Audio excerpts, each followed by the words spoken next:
Well, I had to go back to. I'm complete. For those who don't know, I'm returning to complete my graduate degree, and so we're all going back to school, right?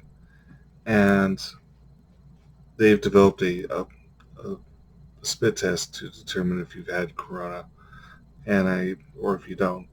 And so it's supposed to be orderly, and we all get in there, and it's like a funnel of people just going in through one single door, and I was going to go through and go through the car lineup, but that was easily stretching around the block, and it was going to take more time than I could have. So I went through, and I wanted to get there early. I actually arranged to have a 7:15 appointment, but when I got there, the 7:15s weren't there, and they basically all funneled together at 9. And then we eventually get in line, and we're supposedly 6 feet apart. And I'll get to that in a second. 6 feet apart doesn't mean a whole lot.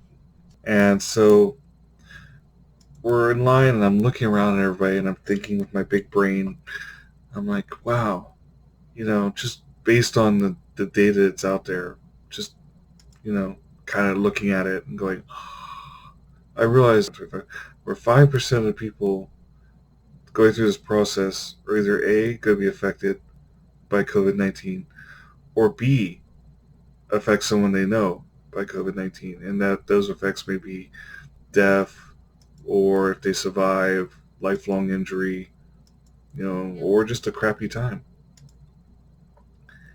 And it was kind of shocking when you start thinking about that. It's like looking at a plane where people are boarding, realizing that it's going to crash out of all the planes in the airport, right? And so then I start thinking about, we're 6 feet apart, right? But if you're in an HVAC building, 6 feet apart is under the impression that you're in still air and that it's a controlled area. But that isn't how buildings work. The way fluid dynamics works inside of any anywhere actually is it's all kind of bouncing against each other, right? So you got these little swirly masses called eddies, right? And this is kind of how a golf ball works. There were these long hit golf balls that came out, right? And you could hit them, and a normal guy could send the golf ball all the way down to the end of the course. They were eventually, I think, discouraged or maybe even outlawed directly because you'd have to build larger courses, and it was viewed as cheating. So, anyways, what's happening there with those golf balls is the dimples were just made just a little more shallow or a little bit more deep. I'm not sure which, where you create little eddies around the golf ball, and so now the golf ball has almost like a wind force field around it, right? You're like, well, what does that give me? That means that the energy level for the golf ball to travel as far drops considerably. So it spends less energy to go the same distance. Well, it's not just going to quit and go, oh, I've expended my energy and drop. It's just going to go farther. When someone coughs, sneezes, or breathes out their snorkel nose with their mask, the particles that the COVID attaches to, or the droplets, are going to take different shapes. And those shapes could very well send the particles much farther than 6 feet. Honestly, you're probably looking at 13 feet. Provided they don't sneeze. They sneeze, it's, you know, oh, people locked in an airplane or a building or an office, school. Yeah, you're looking at some very dark exposure. So let's face it, we got 1,000 people dying a day, right? And they're not all old and elderly.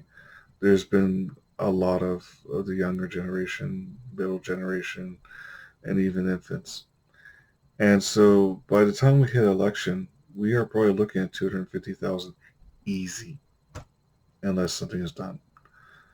And when I looked at the school, and then my school is a larger school. I have 50,000 students in my school. And so, you take 5% of them and all the contact tracing, and here's what it is. it's not fair entirely to blame the Zoom generation or younger, because here's the difference. When you have typhoid, or you had polio, or you had the bubonic plague, or even Ebola, there are examples of the horrors that are translated. People can see that and go, oh, holy crap, I don't want that happening to me. They haven't shown the patient that have a double lung transplant. They haven't shown the people who are having weird scars on the bottom of their feet and are going to have to live with that for life. It hasn't shown that people are discovering the weird brain aneurysms or effects that they're having, so now they don't think so right anymore. We're about to see an explosion of a generation that's going to have lifelong health effects in an environment where they're trying to remove any support medically. I have no idea what's going to happen there. But this returning to school without proper handling is a disaster. Now I'm going to tell everyone out here the same thing I've told other people. There are persons in our world that go into level biohazard 3 and level biohazard 4, and they go home to their families every night. And they do it because they have a strict set of protocols that they follow. And I recommend all of us start adhering to these strict set of protocols. Wear the defense you can afford. Be careful. Wash your hands. These aren't even hard things. The guys that go into Biohazard 4 have to dress in the spacesuits and go in and then, hang out in the UV shower for a little while. And an antiviral shower. It's way easier for us. But because of how this thing spreads, if we don't act as a single organism fighting back, then the same thing happens to all organisms that can't defend themselves. They suffer. I know there's a lot of doubters out there, the pandemic, the QAnon, but none of that is backed by any evidence. What is backed by evidence is morgue trucks are driving into Arizona right now as I speak to take the load of bodies. We can't even incinerate them fast enough. I mean, it's pretty terrifying. And now it's starting to mutate. There's a version in Arizona that it's either L or S, and I honestly don't remember which. And it's apparently it's much easier to catch. So everyone out there, amigos, it just was a funny day for me, and I had to talk about it, and I felt like posting it. It's just weird to stand in line and realize that 5% of us are going to have a bad time in 2 weeks. And, it's so avoidable. That's the funniest part of all.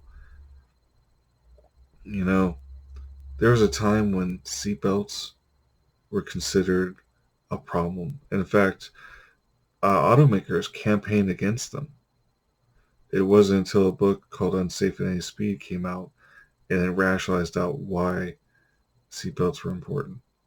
And I've had my life saved by them. I don't know about other people, but it's made a difference in my world. And I don't like getting into a car where I can't put them on. All right, well, I tangent, so I just had to get it off my chest.